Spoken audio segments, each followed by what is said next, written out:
Assalamu alaikum wa rahmatullahi wa barakatuhu. Dear viewers and students, wishing you a day full of sunny smiles and happy thoughts. I hope you're all having a great day ahead. And today is the first lecture of our English file starter book. I would like to welcome all of you. And we're gonna start our class right away.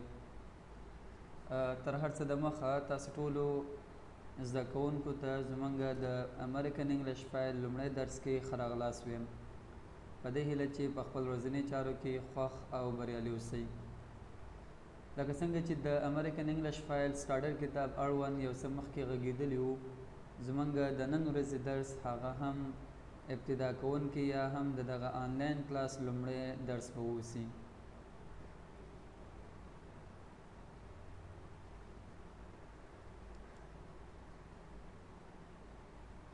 لکه څنګه چې په تیره ویډیو کې موږ ویلي وو د هر یو فایل د شروع کېدو څخه مخکې موږ باید د دغه فایل اړوند کم ګرامري موضوع وي او یا هم کم لغاتونو ویکابلري موضوع وي دا باید واخلو زموږ د دې درس لومړی موضوع چې دا هغه فایل 1 A سیکشن دی عنوان یې دی هلو یعنی په دې یونټ کې به موږ عموما د سلام یا یو چا سره د روغبړ کولو هغه طریقې باندې غږیږو خو د هر څه د مخه راځو اول د دغه یونټ مربوط کوم لغاتونه چې دی هغه اخلو او بیا د دغه یونټ کې چې کوم ګرامري موضوع دی راغستې دي د هغه تشریح کوو هغه څخه بعد بیا موږ راځو دغه یونټ کوم فایل 1A سیکشن دی بیا موږ تاسو ته تشریح کوو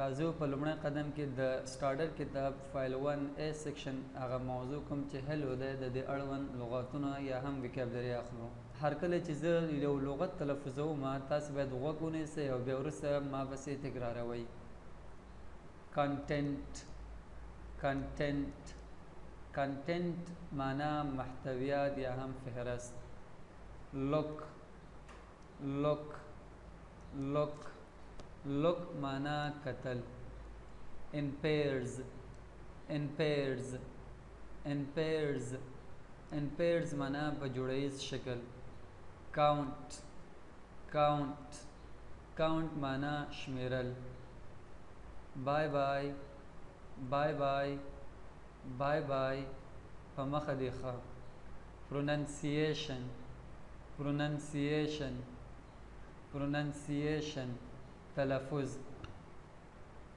practice practice practice معنا تمرین یا هم تمرین کول underline underline underline معنا د یو لغت یا د یو څه لاندې خط کش کول dialogue dialogue dialogue dialogue معنا خبرې اترې syllable syllable syllable syllable معنا صفا یا هجا listening listening listening listening معنا غوږ نیونه یا هم اوریدنه meet meet meet meet معنا ملاقات کول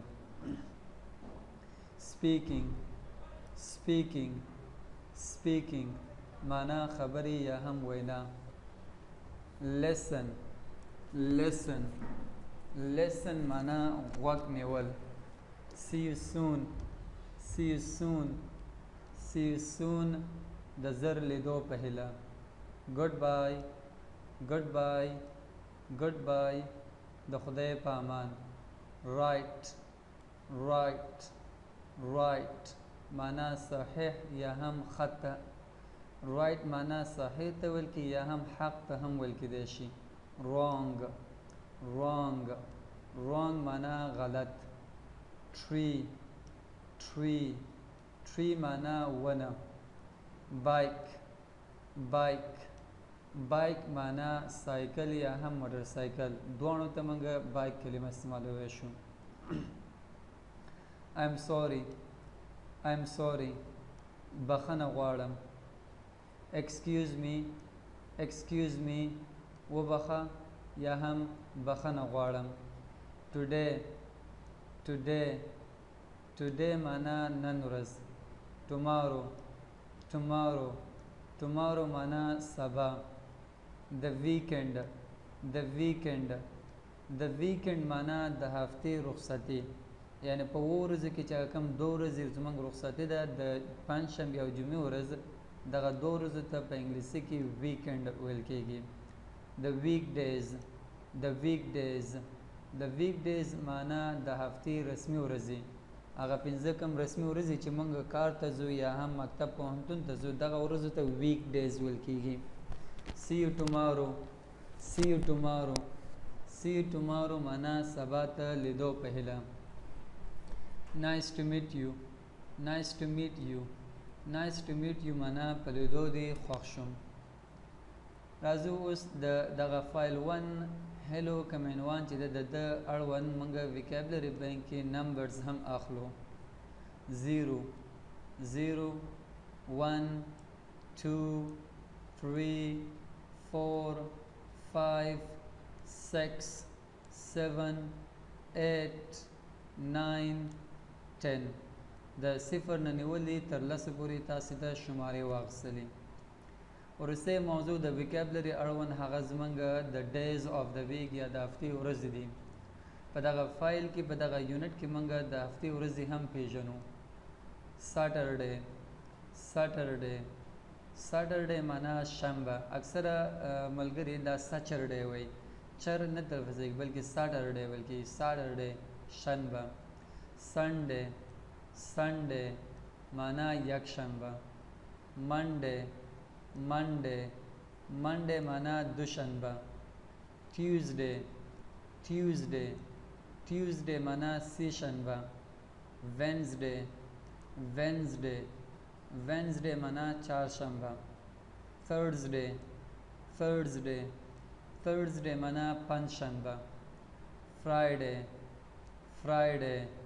فرایډے معنا جمعه. دا زمونږ د فایل 1 د A سیکشن هلو عنوان اړوند لغاتونه یا هم ویکابلري. کوشش وکړئ دا لغاتونه څو کړه د تکرار وکړئ، او که ممکن هر یو لغت ته یو نیم مثالونه جوړ کړئ، او که دا نه وي نو بیا هر یو لغت اړوند تاسې یو څه په خبرو ډول سره مثالونه جوړ کړئ. که چېرته په عملي یا هم په پراکټیکل ډول سره دا لغتونه تاسې زده کړئ، نو دا لغتونه به ستاسې د ذهن نه ونه وځي. اوس راځو د فایل 1 A سیکشن اړوند زمونږ ویکابلري نه رالو د ګرامر اړوند موضوع ته. زمونږ د دغه اول یونټ او همدارنګه ترتیب سره د فایل 1A B فایل 1 2A او B دغه 2-3 یونټو کې موږ عموما په ګرامر کې یو موضوع ده کوم چې ډېر زیات مهم دی، هغه ته سبجیکټ پروناون او همدارنګه ټو بی وربز ویل کې دا پیژنو. دا دواړه موضوعات په انګلیسي ګرامر کې یا بالخصوص د ابتدایي زده کوونکو لپاره ډېر زیات ارزښت لري. دې لپاره چې تاسې سبجیکټ پروناونز وپیژنئ یا هم ټو بی وربز یا بی وربز وپیژنئ، دا ویډیو تاسو باید په ښه ډول سره تعقیب کړئ. راځو لومړی موږ سبجیکټ پروناون پیژنو. خو د سبجیکټ پروناونز یا فعالي ضمیرونو د پیژندلو څخه مخکې باید راځو لنډ ډول سره موږ سبجیکټ پیژنو. د یادولو وړ ده چې په راتلونکي کلاسو کې به د سبجیکټ اړوند موږ ډېر څه غږیږو. سبجیکټ تعریف موږ په دې ډول کوو: سبجیکټ از د ډوور آف ان ایکشن اور سټیټ آف بینګ. فاعل د یو عمل کوونکی یا حالت لرونکی ته ویل کېږي. یعنی فاعل هر هغه شخص ته، ځای ته یا چیز ته ویل کېږي چې یو عمل ترسره کوي او یا هم یو حالت لري. دا د سبجیکټ یو لنډ همدارنګه درسته تعریف کېدای شي. د سبجیکټ لپاره موږ یو بل تعریف یا نوٹ په شکل کې ویلی شو: سبجیکټ از ا ورډ. فاعل یو لغت دی that comes at the beginning of a sentence، کوم چې د یو جملې په پیل کې یا ابتدا کې راځي.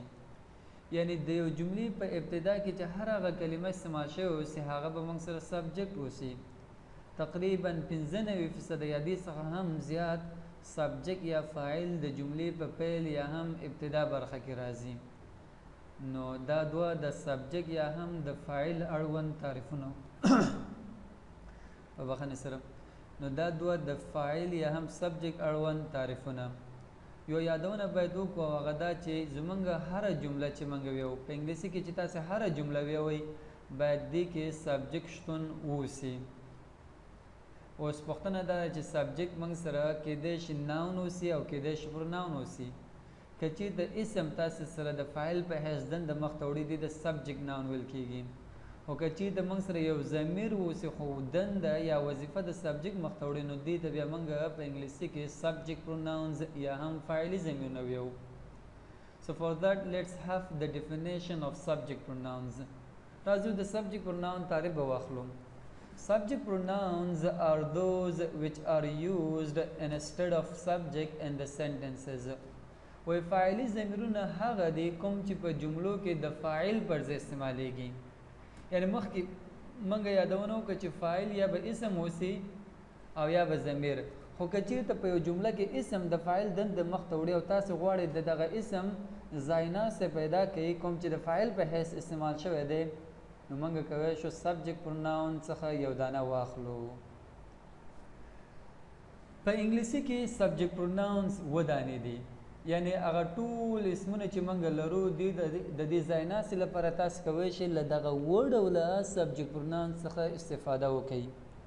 دا اووه ډوله سبجیکټ پروناونز کوم دي؟ لومړی چې دی آی معنا زه، وی معنا مونږ، یو معنا تاسې یا ته، دی معنا هغوی یا هم دوی، هی معنا هغه خو چې مذکر اوسي، شی معنا هغه چې مؤنث یا هم ښځینه اوسي، اټ معنا دا بې روحه یا هم هر هغه چیز چې هغه چیز اوسي یا بې روحه بې سا چیز اوسي هغه ته اټ کاریږي.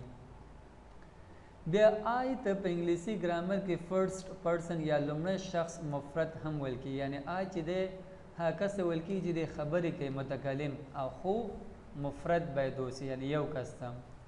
بیا وی چې دی دا هم فرست پرسن دی خو دا لومړی متکلم دی خو دا باید پلورل اوسي یا ډیرو ته کاریږي. وی د آی جمع ده. که چې د ځان په باره کې خبرې کوي آی وایي لکه آی ایم ا ټیچر. خو که چې د ځان په شمول د نورو په باره کې خبرې کوي بیا موږ وی استعمالو لکه وی آر ټیچرز. ورپسې یو چې دی دا سیکنډ پرسن یعنی هغه کس ته ویل کېږي چې هغه ته تاسو خبرې کوئ مخاطب چې ورته ویو یا په پښتو کې ورته دوهم شخص هم ویو. نو یو چې دی هم مفرد موږ سره کېدی شي یعنی مخاطب دوهم شخص مفرد یا دوهم شخص جمع دواړه هغه ځانګړنه یو کلمه لري. ورپسې موږ سره دی چې د تھرډ پرسن پلورل یا دریم شخص یا غایب لپاره استعمالیږي چې پلورل اوسي یا جمع اوسي. چې کله د نورو په باره کې خبرې کوي خو ډیر اوسي که انسان اوسي که بې روحه چیز اوسي که هر څه اوسي که نارینه اوسي که ښځینه اوسي. خو نقطه دا ده چې پلورل اوسي نو موږ دی کارو. ورپسې هی چې دی د تھرډ پرسن سینګولر دریم کس مفرد مذکر ته استعمالیږي. شی چې دی تھرډ پرسن سینګولر فیمل شی چې دی دریم کس یا شخص مفرد ښځینه ته استعمالیږي. اټ چې دی تھرډ پرسن سینګولر او همدارنګه انیمیټډ تھینګز دریم شخص مفرد خو بې روحه چیز ته یا جنس ته استعمالیږي. دا و دانې سبجیکټ پروناون او د دې هغه پرسن کوم اشخاص ته چې استعمالیږي دا و. بیا عموما موږ سره آی چې دی مفرد ده لکه څنګه چې موږ مخکې یادونه وکړه خو د آی جمع بیا موږ سره وی کېدی شي. یو چې دی مفرد هم کېدی شي یعنی مفرد معنا هم لري ته او یو چې دی جمع هم کېدی شي یعنی معنا یې دا تاسې. هی شي اټ دا درې وړه موږ سره مفرد دی یعنی یو کس ته یو شخص ته یو انسان ته استعمالي یا یو چیز ته استعمالیږي. د دې درې وړو بیا جمع چې دی هغه موږ سره دی بیا ډیرو ته کاریږي. دا د سبجیکټ پروناون اړوند لنډ څه موضوع. اوس راځو د سبجیکټ پروناون څخه وروسته یو بله مهمه موضوع موږ اخلو او هغه د ټو بي وربز یا هم بي وربز. to be verbs ته په پښتو کې د کېدلو افعال یا هم د موجودیت فعلونه هم ویل کېږي. تر هر څه د مخه let's have the definition. To be verbs are those verbs which show state or existence in the sentences. وای to be verbs هغه فعلونه دي کوم چې موږ ته ښایي state حالت یا هم existence موجودیت in the sentences په جملو کې. کله چې تاسو په انګلیسي جملو کې تاسو د حالت په باره کې خبرې کوئ او یا هم تاسو د موجودیت په اړه غږیږئ نو موږ به حتما د to be verbs د forms یا د شکلونو څخه به استفاده کوو کوم چې به وروسته تاسو ته تشریح یا هم واضح شي. Note: To be verb is the only verb which has 8 forms. وای په یاد ولرئ په انګلیسي کې verb form لري یا شکلونه لري چې تاسو ته وروسته به تشریح شي. وای to be verb داسې یو فعل دی کوم چې 8 forms یا شکلونه لري یعنی د ډیر شکل لري نو د تقریبا to be verbs په 8 اشکالو یا هم shapes کې پیدا کیږي چې عبارت دي is, am, are, was, were, been, being, be. په دې کې هغه بیس یا مین فارم چې دی بی دی خو دا نورې چې دی دا به کم past form, present form همدارنګه singular او plural forms دي. لومړی دغه درې ازمار چې دی دا د to be verbs present form یا اوسنی حالتونه دي. was او were چې دی د to be verb past forms دي یا تیر حالتونه دي. been د to be verb third form یا هم perfective form یا هم بشپړونکی یا دریم حالت ده. being د to be verb progressive form یا هم جاری form ده او be چې د to be verb هغه بیس یا هم اساسی یا اصلي حالت ده. زمونږ په دغه ابتدایي 2-3 یونټو کې موضوع د to be verb هغه present forms is, am, are ده. پر راتلونکي درسو کې به تاسو د to be verbs هغه کم 15 نور forms شکلونه دي هغه به تدریس شي. په دغه یونټونو کې زمونږ زیات نه زیات تمرکز هغه یوازې په is, am او are اړوند وسي. مثال هم تاسو ویلی شئ لکه ووایه he is a man هغه یو سړی دی. ګوره دلته یې حالت بیان کړه. we are not sad مونږ خفه نه یو. am I a teacher آیا زه استاد یم؟ نو دلته موږ د to be verbs په مرسته باندې مختلف ډوله حالتونه ښیو. اوس دغه to be verbs موږ subject pronoun سره یا هم اسمونو سره استعمالو تر څو جملې یا هم موږ ته خبرې جوړې کړي. نو subject pronoun چونکې موږ مخکې هم تشریح کړه او دا مو ویلي چې subject pronoun یا فاعلي ضمیرونه موږ ته کیدای شي مفرد اوسي یا هم جمع اوسي مربوط هغو وظیفې ته. اوس که چې د هی لپاره to be verbs اخلئ نو د هی لپاره موږ سره is دی چې معنی یې ده he is هغه دی. تاسې کولی شئ دا فول فارم دی. he is معنا هغه دی. د کنټراکشن یا لنډیز هم دی چې وروسته تاسو ته زه تشریح کوم. د شي لپاره په to be verb کې موږ سره is ده. she is هغه ده. د it لپاره هم is ده. it is ده دی. I لپاره am کارو I am زه یم. you لپاره are کاریږي you are تاسې یاستئ. you are معنا تاسې یاستئ یا تاسې یئ.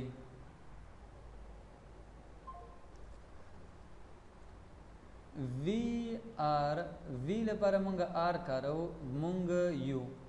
they are معنا هغوی دي یا هم دوی دي.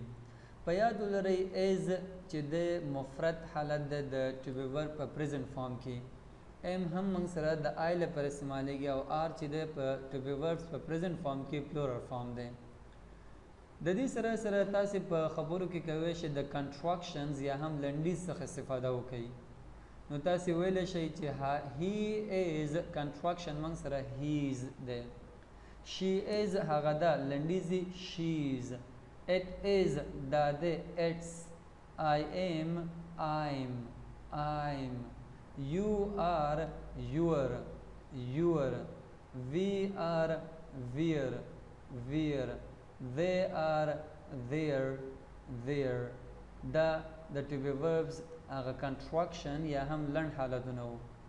که چېرته موږ غواړو چې یو جمله چې که چېرته په یو جمله کې موږ to be verbs یا as MR مو استعمال کړي او غواړو منفي کو د منفي لپاره موږ not استعمالو لکه is not د is not construction isn't د isn't کوشش کوئ په خبرو کې construction نه استفاده کوئ the am not construction موږ سره نه جوړیږي am not به وایي amn't نه ویل کېږي the are not construction موږ سره aren't ده اوس راځو د to be verbs که چېرته تاسې مثبت جملې جوړوئ منفي جملې جوړوئ او که سواله جملې جوړوئ دا درې واړه جملې موږ د to be verb یا هم د SMR په مرسته باندې ترکیبوی شو راځو په دغه لاندې چارټ کې موږ د to be verbs هغه مثبت منفي او سوالي جملې تاسو ته درپېژنو په پازیټیو جملو کې موږ یا پازیټیو فارم په دې ډول ده he is a boy هغه یو هلک دی که چېرته پوښتنه کوئ is he a boy آیا هغه یو هلک دی نو د پوښتنې لپاره موږ SMR د جملې اول سره راوړو او د منفي کولو لپاره he is not a boy هغه یو هلک نه دی نو د SMR نو وروسته منفي لپاره موږ not استعمالو په همدې ترتیب سره نورې جملې I am a doctor I am a doctor زه یو ډاکټر یم am I a doctor آیا زه یو ډاکټر یم I am not a doctor زه ډاکټر نه یم it is a book دا یو کتاب دی is it a book آیا دا یو کتاب دی it is not a book دا یو کتاب نه دی we are students مونږ شاګردان یو are we students آیا مونږ شاګردان یو we are not students مونږ شاګردان نه یو she is a teacher هغه یو استاذه ده is she a teacher آیا هغه یو استاذه ده she is not a teacher هغه یو استاذه نه ده they are students دیو شاګردان دي are they students آیا دیو شاګردان دي they are not students دوی شاګردان نه دي you are happy ته خوشحاله یې are you happy آیا ته خوشحاله یې you are not happy ته خوشحاله نه یې نو په همدې ترتیب سره تاسو کولی شئ د to be verbs په مرسته باندې مثبت منفي او سوالیه جملې جوړې کړئ دا زمونږ د فایل 1 د هلو عنوان لنډ ګرامري او همدارنګه لغاتونو اړوند درس اوس به ستاسې راشو هومورک ته او ستاسې هومورک به دا اوسي دغه to be verbs SMR کې به تاسې هر یو کې به درې مثالونه جوړوئ یعنی is کې 3 مثالونه am کې 3 مثالونه او همدارنګه r کې 3 مثالونه جوړوئ او مثالونه به هم داسې اوسي چې تاسو یو مثال مثبته بل جمله یا مثال چې تاسو جوړوئ هغه به منفي اوسي او دریمه به هغه سوالیه اوسي په همدې ترتیب سره به تاسو درې مثالونه په SMR کې په درست شکل سره به جوړوئ او بیا زمونږ د انګلیسي کوم هغه کارخانګي ګروپ دی هلته موږ ته ویلیږئ لکه څنګه چې دغه ابتدایي درسونه دي دا به لږ څه موږ ته ډېر ساده اوسي کیدای شي ځینې ملګرو ته دغه موضوعات ډېر ساده اوسي او ځینې ملګرو ته دا موضوعات ساده نه اوسي په هر صورت تاسو دا درس مطالعه کوئ ولولئ که دې درس کې کوم ځای کې مشکل وي ستونزه وي تاسو موږ سره شریکولی شئ زه درته دغه PDF کوم فایل چې دا هم تاسو سره په ګروپ کې شیر کوم د امریکن انګلیش فایل سټارټر کتاب وکابلري او ګرامر اړوند درس ان شاء الله په راتلونکي ورځ کې به موږ دغه فایل 1 اولنی یونټ درس هلو موضوع به په کتاب کې تشریح کوو تر بیا ښه وختونه